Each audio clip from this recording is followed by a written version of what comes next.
Hello everyone, today I'm at Bradgate Park in Leicestershire.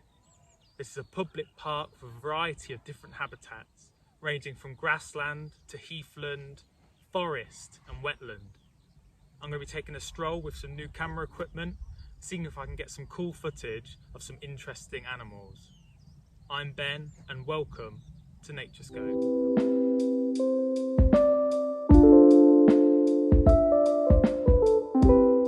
Set in the Charnwood Forest area of Leicestershire is Bradgate Park.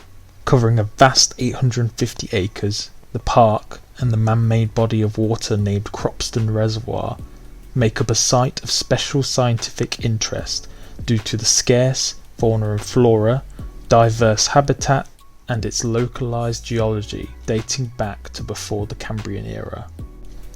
The walled park was originally constructed to be a deer park, with a bank and ditch topped with palisades to keep the deer contained. A single employee lived on the estate, maintaining stocks of deer for the Lord of Groby Manor to hunt. The park still retains large herds of deer, a local population which has been maintained successfully since medieval times.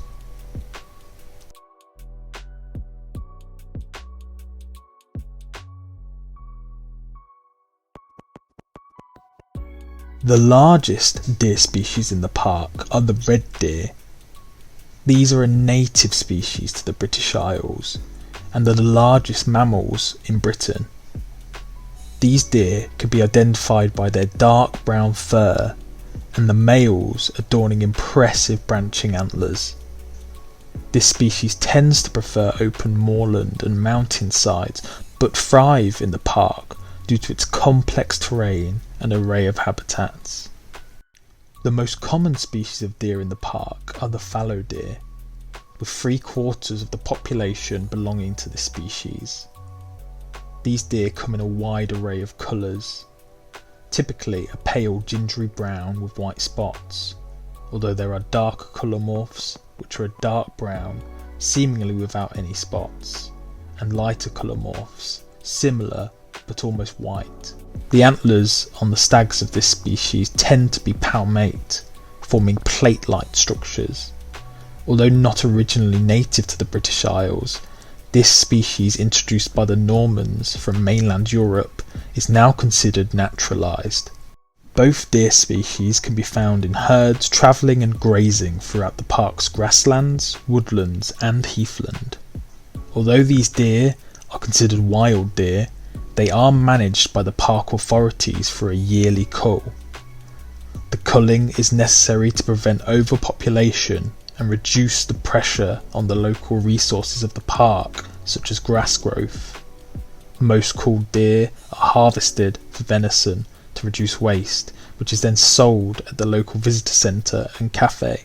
Large areas of the park are kept off limits to visitors and act as a sanctuary for the free-roaming deer to access and live in if they so choose.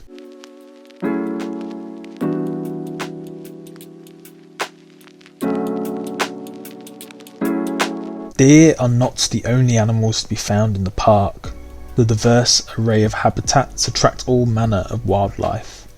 Small pockets of woodland attract woodpeckers and jays that live and forage in and around the woods.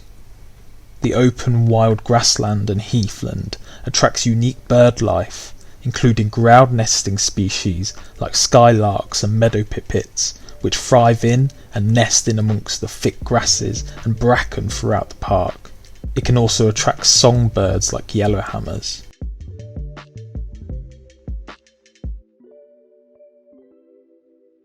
Some of the rarer species in the park can be seen with a bit of patience on a sunny day in the spring or summer months. Nestled deep amongst the vegetation of the park are reptiles. 4 species of reptile live in the park, but the most abundant species is the common lizard. These small lizards thrive in the grassland and forest areas in the park, often using rock walls and rock formations to bask on days with good weather. Also called viviparous lizards, these lizards will hatch their eggs internally, appearing to then give birth to live young.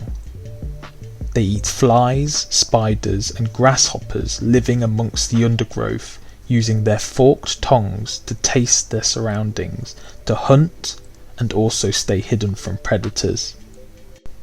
They must be careful, as murders of crows patrol the grasslands looking for easy pickings. In the case of this individual, it was found, startled or attacked by a predator, which allowed it to use its last defense mechanism. These lizards are able to shed their still wriggling tails if threatened, allowing the lizard to escape with its life. The tails do grow back, but it will leave a scar and is unlikely to grow back as long as it did before. More secretive than the charismatic common lizard, and preferring the thick bracken or the shelter of the woodland pockets, adders can be found here. This is one of the few strongholds for adders in the East Midlands, and the diverse ecosystems and habitats in the park allow a secretive and rare snake species to thrive undisturbed. Although adders are our only venomous snake species, they are misunderstood animals and are actually very shy and will only bite as a last defense in most cases. To find out more about these fantastic snakes, watch Adam's recent video on them, where he covers them in much more detail.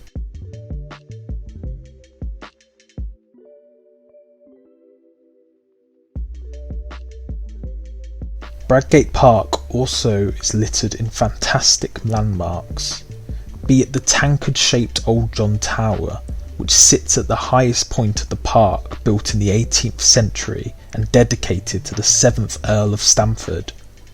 The Leicestershire Yeomanry War Memorial, which commemorates the men of Leicestershire who died in the Boer War and the 2 World Wars.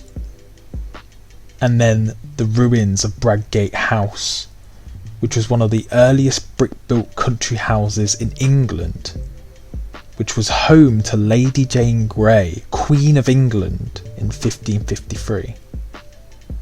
The park has a variety of natural and man-made wonders to be enjoyed, be it to investigate the rich history surrounding the park and its structures, or to dabble in a bit of wildlife watching. I would strongly recommend a visit if in the Leicestershire area. A truly beautiful stronghold for nature in amongst our vast wild isles. Thank you for watching this video. If you enjoyed it, please leave a like or a comment, and if you want to see more of our content, please subscribe to our YouTube channel.